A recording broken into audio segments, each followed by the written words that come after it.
Hi Maithili. Hi, സുഖാണോ? Hi. ആടി സുഖമായിട്ടിരിക്കുന്നു. മോളെ ഹായ് പറഞ്ഞേ. മോനെ നീ ഹായ് പറഞ്ഞേ. മോളെ നീ ഒന്നുകൂടെ ഹായ് പറഞ്ഞേ. മൈഥിലി, അവൻ എന്ത് പറ്റിയാണ്, എന്ത് സംസാരിക്കാത്തെ? അവനൊന്നും സംസാരിക്കത്തില്ല. പേര് പറ. മോളെ നിന്റെ പേരൊന്ന് പറഞ്ഞേ. നോക്ക്, നീ നിന്റെ പേര് പറഞ്ഞേ. മൈഥിലി, അവൻ എന്ത് പറ്റി? അവൻ അങ്ങനെ അടിയൊന്നും സംസാരിക്കാറില്ല. എനിക്ക് സ്പീച്ച് തെറാപ്പി കൊടുക്കുന്ന ഒരു സ്ഥലം അറിയാം. ഞാൻ അതിൻ്റെ അഡ്രസ്സ് ഞാൻ തരാം. നീ ഒന്ന് അവിടെ പോയി കാണിച്ചു നോക്കൂ. ശരി, bye.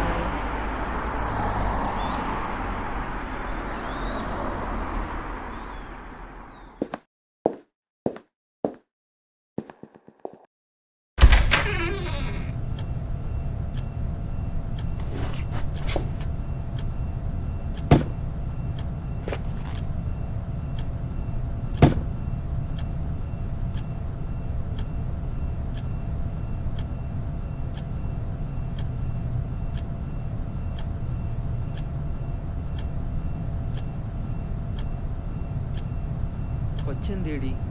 അവൻ അപ്പുറത്തെങ്ങാണ്ട് ഇരിപ്പുണ്ട്.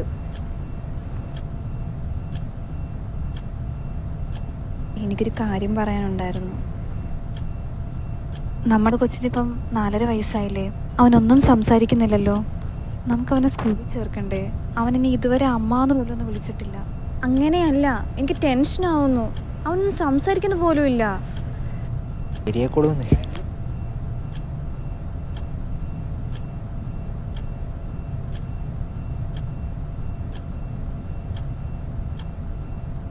നമുക്ക് ആലോചിക്കാവുന്ന അതിനെ പറ്റി.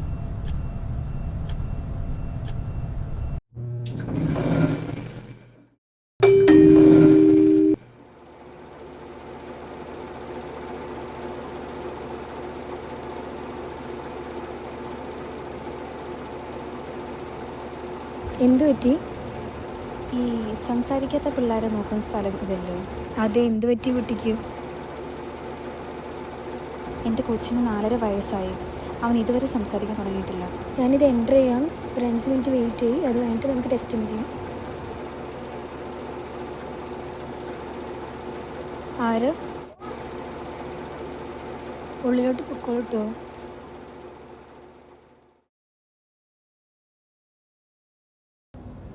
ഇരിക്കൂ. എന്തു പറ്റി? എൻ്റെ കൊച്ചിനിപ്പം 4.5 വയസ്സായി. അവൻ ഇതുവരെ ഒന്നും സംസാരിച്ചു തുടങ്ങിയിട്ടില്ല.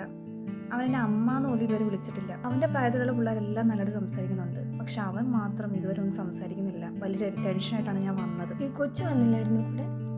ഇല്ല, കൊച്ചു വന്നിട്ട് അവൻ സ്കൂളിൽ പോയേക്കും. അയ്യോ, അസസ്മെൻറ്റിന് വേണ്ടി കൊച്ചിനെ വേണമായിരുന്നു. അല്ല, ഇതിന് മരുന്ന് എന്തെങ്കിലും കിട്ടുമോ? ഇത് മരുന്ന് കൊണ്ട് എന്തെങ്കിലും മാറ്റാൻ പറ്റുന്നതാണോ? അല്ല, എനിക്ക് അറിയത്തില്ല. എനിക്ക് ടെൻഷനായിട്ടാണ് ഞാൻ ചോദിക്കുന്നത്.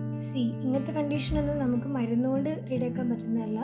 നമ്മുടെ ഈ സ്പീച്ച് ആൻഡ് ഹിയറിംഗ് റിലേറ്റഡ് ആയിട്ടുള്ള ഇഷ്യൂസിൻ്റെ മെയിൻ മാനേജ്മെൻറ്റ് ഓപ്ഷൻ എന്ന് പറയുന്നത് നമ്മൾ സ്പീച്ച് തെറാപ്പി കൊടുത്ത് റെഡിയാക്കണം. സോ ഇപ്പോൾ കുട്ടി ഉണ്ടെങ്കിലേ നമുക്ക് അസസ്മെൻറ്റ് ചെയ്യാൻ പറ്റുള്ളൂ.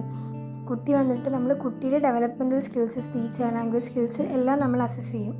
സോ അതിൻ്റെ ബേസിസിൽ നമ്മൾ കുറേ ക്വസ്റ്റ്യൻസ് ചോദിക്കും. എന്നിട്ടായിരിക്കും നമ്മളൊരു ഡയഗ്നോസിസിൽ എത്തിച്ചേരുക. സോ ഇതിൻ്റെ എല്ലാം ബേസിസിലായിരിക്കും കുട്ടിക്ക് എത്രത്തോളം ഡിലേ ഉണ്ടെന്നുള്ളത് നോക്കിയിട്ടായിരിക്കും നമ്മൾ ട്രീറ്റ്മെൻറ്റ് പ്രൊവൈഡ് ചെയ്യുക.